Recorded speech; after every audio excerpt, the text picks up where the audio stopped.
శ్రీ మహాగణాధిపతయ నమః. శ్రీ గురుభ్యో నమః. కాయ్ టీవీ మీడియా ప్రేక్షకులకు స్వాగతం.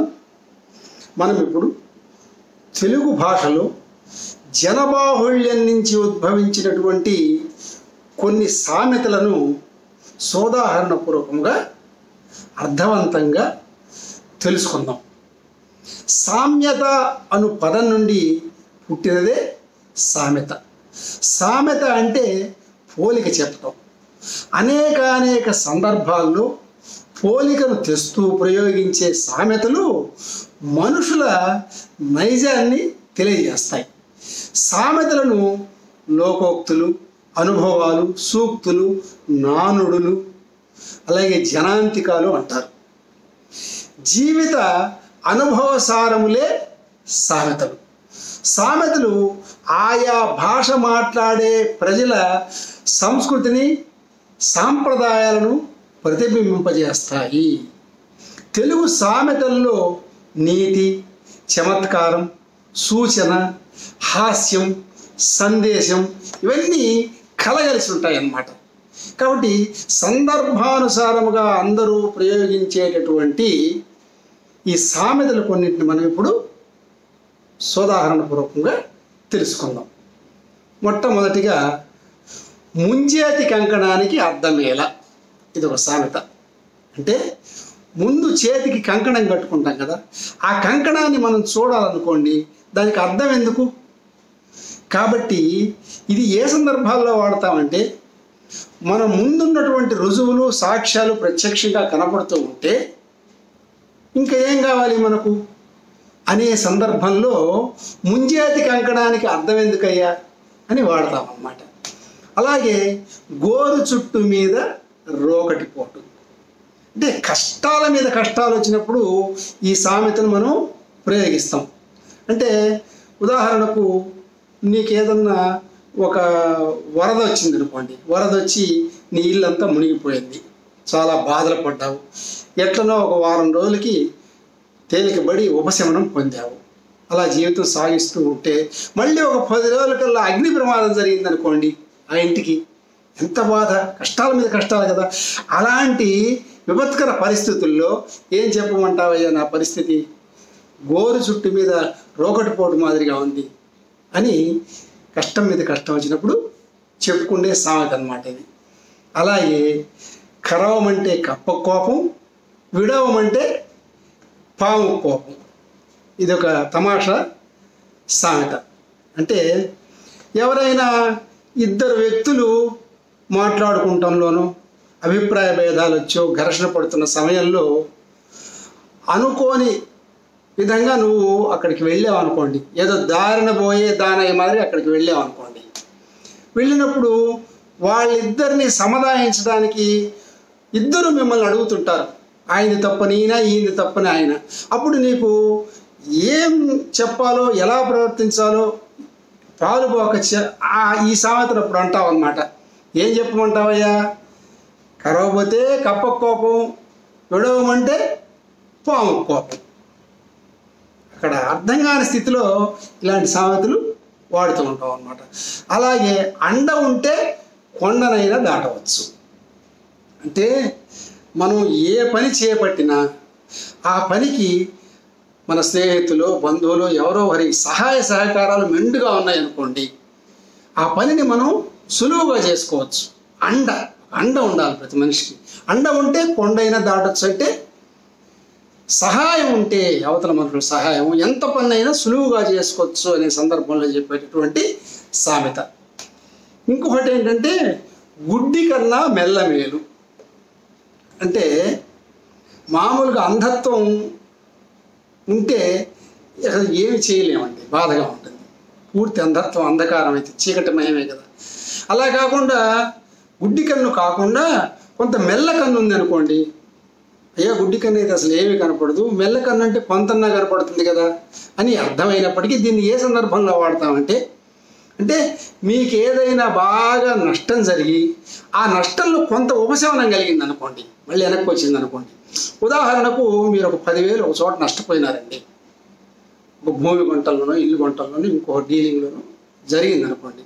అప్పుడు మీకు అనుకోకుండా అందులో నుంచి ఒక 5,000 వెనక్కి వచ్చింది అనుకోండి, అక్కడికి తృప్తిపడి అంటారనమాట, గుడ్డి కన్నా మెల్లమేళ్ళేవయ్య కొంతన్నా తిరిగి వచ్చిందని. అలాంటి సందర్భాల్లో ఈ సామెతను మనం వాడతాం. తర్వాత అంచె నిష్ఠూరం కంటే ఆది నిష్ఠూర్యం మేలు. అంటే మీరు ఏదైనా ఒక పని చేపట్టినప్పుడు దానికి సంబంధించినటువంటి విషయాలన్నీ కూడా ముందుగా మాట్లాడుకోవాలి, అంటే ఒక నిర్ధారణకు రావాలి. మనం ఇంగ్లీష్లో అగ్రిమెంట్ అంటాం కదా, అలాగే ఏంటంటే ముందు మాట్లాడుకోకుండా చివర్లో తగాదా పెట్టుకునే దానికన్నా ఒక నిక్కచ్చిగా నిఖార్సుగా ఒక పద్ధతిగా ఒక క్రమశిక్షణతో ఇదిగో ఇది నేను చేస్తా, ఇది నువ్వు చేయి, ఇది నేను చేయాల్సిన పని, ఇది నువ్వు చేయాల్సిన పని, అట్లా ఒక నిర్ణయం చేసుకోవాలి ముందుగానే. అప్పుడు పేచీలు ఉండవు అన్నమాట. అట్లా చేసుకోకుండా చివరిలో అనుకుంటే పేచీలు వస్తాయి. కాబట్టి ఏ పని చేసినా కూడా అంచె నిష్ఠూర్యానికన్నా ఆది నిష్ఠూర్యమే మేలు అనే సామెత ఈ సందర్భాల్లో వాడుతూ ఉంటాం. అలాగే రొట్టె విరిగి నేతిలో పడ్డట్టు, అంటే ఏదన్నా మీరు ఒక పని చేపట్టినప్పుడు కలిసి వచ్చిందనుకోండి, ఆ సందర్భంలో అంటాం. ఉదాహరణకు మీకు ఈ ఊరు నుంచి ఎక్కడికో దూరంగా బదిలీ అయ్యే పరిస్థితి వచ్చిందనుకోండి, అదే సందర్భంలో మీకు పదోన్నతి వచ్చి మిమ్మల్ని దగ్గరలోనే వేశారనుకోండి, అప్పుడు కలిసి వస్తుందన్నమాట. మీకు కలిసి వచ్చినప్పుడు అందరూ అనుకుంటారు అతనికి ఏం లేండి, హాయిగా అతని రొట్టె విరిగి నేతిలో పడ్డది అనుకుంటాం అన్నమాట. అలాగే మనకు అగ్నికి వాయువు తోడైనట్లు అని ఇంకో సామెత ఉంది. దీన్ని ఇంకో విధంగా కూడా చెప్తారు, అగ్నిహోత్రంలో ఆజ్యం పోసినట్టు. అగ్నిహోత్రం అంటే మండే మంటలో ఆజ్యం అంటే నెయ్యి పోసినట్టు, లేదంటే బాగా అగ్ని ఉన్నప్పుడు దానికి గాలి తోడైనట్టు. అంటే ఏంటంటే ఒక విషయంలో దాన్ని మనము జటిలం చేయటం అన్నమాట.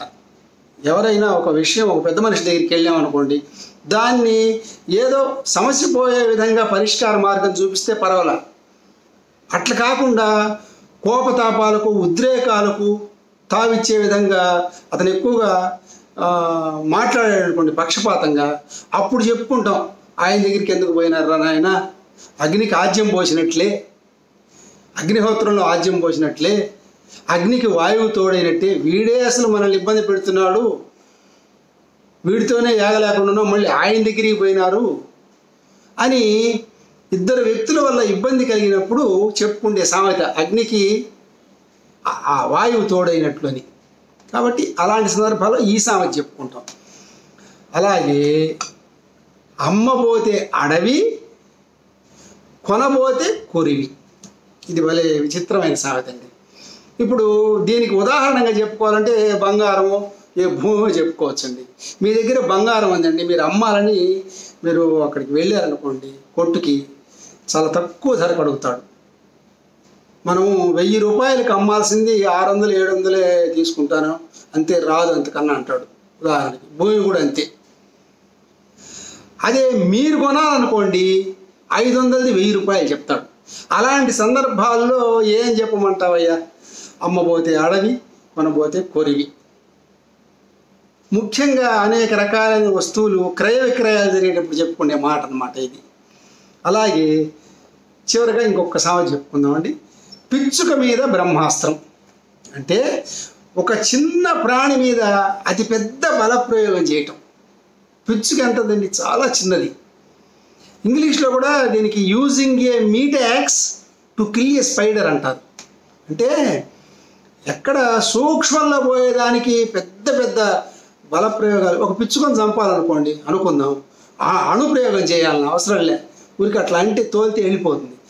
కాబట్టి చిన్న ప్రాణి మీద ఎక్కువ బలప్రయోగం చేయటం సరైన పద్ధతిగానే సందర్భంలో చెప్పుకుంటాం. అంటే ఒక చిన్న విషయానికి అతిగా ఆర్భాటం చేసినప్పుడు ఏందయ్యా పిచ్చుక మీద బ్రహ్మాస్త్రం అనేటటువంటి మాట అంటూ ఉంటా. ఇలాగా ఇంకా కూడా ఉంది, దున్నపోతు మీద వాన పడ్డట్లు అంటాం. ఇది ఎందుకు వచ్చింది? మామూలుగా మనం ఎవరికన్నా ఒక వ్యక్తి దగ్గరికి వెళ్ళి కొన్ని విషయాలు చెప్పామనుకోండి, అతను వంట పట్టించుకోడు, మన మాట వినడు, మన గోడు వినడు, అన్నిటికీ ఊ కొడుతుంటాడు, పరిష్కారం చెప్పడు. అలాంటి సందర్భాల్లో అతనికి ఎందుకు చెప్పావయ్యా, అతనితో చెప్పినా చెప్పుకున్నా ఒకటే, దున్నపోతు మీద వాన పడ్డట్టే. ఎందుకంటే దున్నపోతు మీద వాన పడితే పెద్ద లెక్క చేయదు, దాని చర్మం బాగా మందంగా ఉంటుంది. కాబట్టి ఇలాంటి సందర్భాల్లో ఈ సామెత వాడతాం. ఇలాంటి సామెతలు మనకు తెలుగు సాహిత్యంలో కోకొల్లలు ఉన్నాయి. మరికొన్ని సామెతలతో మరొక వీడియోలో కలుసుకుందాం. స్వస్తి. మరిన్ని అప్డేట్స్ కోసం మా కాయ్ టీవీని సబ్స్క్రైబ్ చేసుకోండి. మా వీడియో కనుక మీకు నచ్చినట్లయితే లైక్ చేయండి, షేర్ చేయండి. మీ విలువైన అభిప్రాయాలను కామెంట్ బాక్స్లో తెలియజేయండి.